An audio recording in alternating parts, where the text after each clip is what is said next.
Others, I'm going to go over your grammar practice pages with you for the week. This week you are assigned pages 16 to 19. And the first page, page 16, is on sentence combining. At the top of the page, it states that coordinating conjunctions join two words or word groups of the same grammatical rank or importance. For example, it can conjoin two nouns or two independent clauses. The coordinating conjunctions and, but, and or can be used to create a compound sentence. Remember from last year that compound sentences are made up of two independent clauses.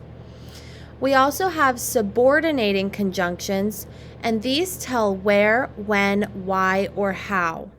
Some common subordinating conjunctions are after, although, as, because, before, if, since, so that, until, when, and while.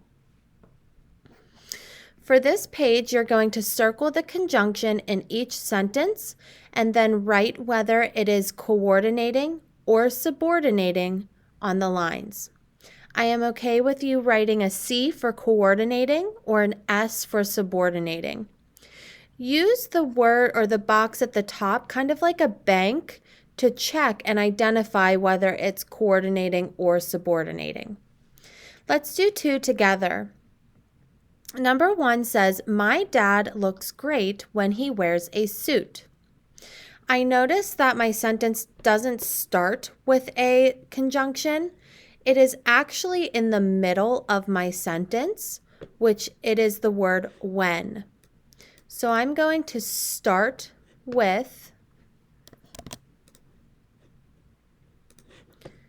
circling when, and then I can use my box at the top, and I notice that when is a subordinating conjunction. So I'll put an S on the line.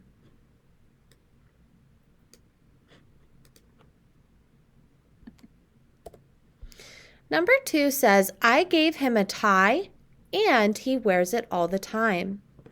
This is a compound sentence here. So my conjunction is and is a coordinating conjunction. It's a coordinating conjunction in this sentence, and it is combining two independent clauses together to form a compound sentence. You will continue these directions for 3 through 10. Page 17 is on complex sentences. You also learned about complex sentences last year, so this should be a review for you. A complex sentence is a sentence that contains two related clauses joined by a conjunction other than and, but, or. Subordinating conjunctions appear at the beginning or in the middle of a complex sentence. If the sentence begins with a subordinating conjunction, a comma should follow the last word of the dependent clause. I put my little abbreviation on here. If you had me last year, you should recognize it. If you have a dependent clause and then an independent clause or a DI sentence, you need a comma. If you have an independent and then dependent clause or an ID sentence, you do not need a comma. On this page, we're going to use the subordinating conjunctions in parentheses to combine the two simple sentences into one complex sentence. For number 1, it says, I was worried about my dog.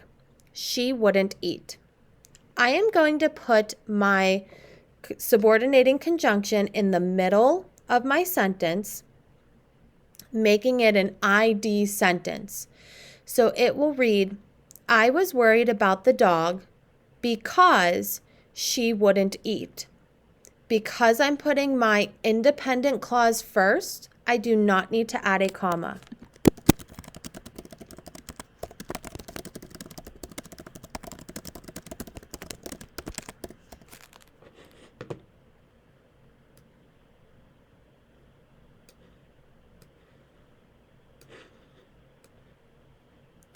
Let's take a look at number 2. I told my mother. We called the vet. I think that the subordinating conjunction after would make most sense at the beginning of the sentence. So it's going to read, after I told my mother, we called the vet.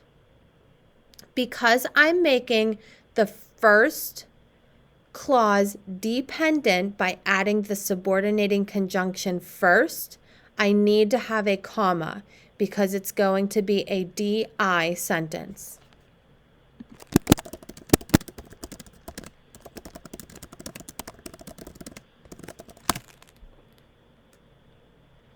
You will continue these directions to finish 3 through 5.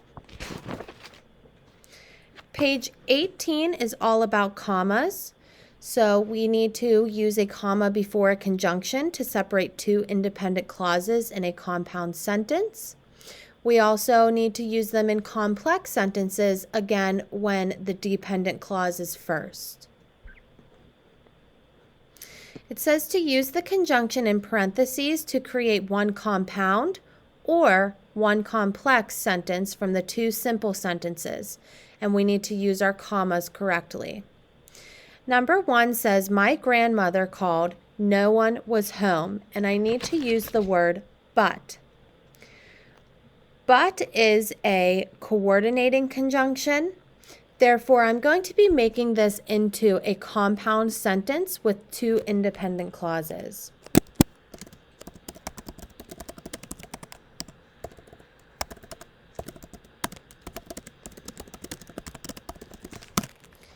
So it's going to read, my grandmother called, comma, but no one was home.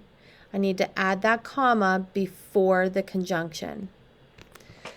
Let's also take a look at number 2. It says, I had a spare moment.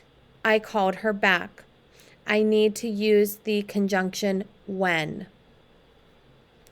I'm going to add the conjunction when at the beginning of the sentence. And when is a subordinating conjunction.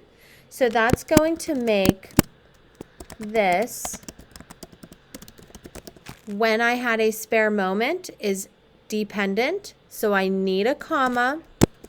I called her back is independent. So I made this a DI sentence, and it is complex. You will finish this page for number 3, 4, and 5 using the same directions. Your last page is your proofreading page, and the box at the top reminds you of the rules from the previous 3 pages. And the directions say to proofread the paragraph on the lines below, correct any mistakes in the use of conjunctions and commas. Let's take a look at the first sentence. It says, when he heard a branch snap behind him, the explorer stopped in his tracks. Now I notice this first sentence here is dependent. It's not actually a sentence and cannot stand alone. It is a dependent clause, and the next sentence is an independent clause. So I am going to change this period to a comma, make the T lowercase, and create a complex sentence.